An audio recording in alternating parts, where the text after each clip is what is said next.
Президент США Джо Байден напередодні прийняв у Білому домі канцлера Німеччини Олафа Шольца. Говорили про, цитую, «тісну координацію спільних пріоритетів». Глава штатів також похвалив німецького політика за взірцевий внесок Німеччини в оборону України. Може, це і пана Байдена надихне зробити теж такий внесок.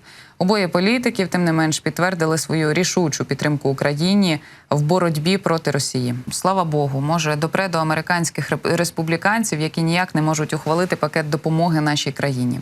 Чи вийде достукатися до них, ми з вами, ймовірно, будемо знати наступного тижня. Законопроєкт, я нагадаю, включає понад 60 мільярдів доларів на підтримку України і ще понад 20 мільярдів допомоги Ізраїлю, Тайваню та іншим партнерам штатів в Індійсько-Тихоокеанському регіоні.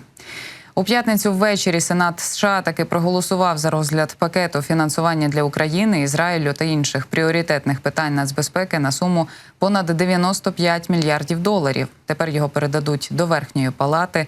У законопроєкті 60 мільярдів доларів для України, 14 на безпекову допомогу Ізраїлю, 9 мільярдів доларів на гуманітарну допомогу цивільному населенню у секторі Гази, на Західному березі та в Україні. І ще майже 5 мільярдів доларів на підтримку союзників в Індійсько-Тихоокеанському регіоні. Тож до нашого регіону переходимо далі. Євродепутат від Литви Андріус Кубілюс, який двічі був прем'єр-міністром, запропонував створити в уряді міністерство або іншу інституцію, яка координувала б допомогу Україні.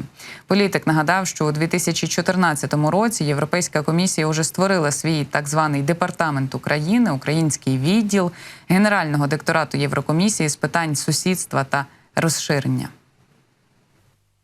Якщо Україна є нашим планом десятиліття, то Литві потрібне українське міністерство. Ну, може, не міністерство, а інституційна домовленість, як працювати в такому ж напрямку. Будемо намагатися втілювати такі плани. Також пан Кубілюс підкреслив потребу подальшої безперервної військової підтримки України, закликав до колективної домовленості у Європарламенті, аби на цю мету йшли 0,25% ВВП від кожної держави.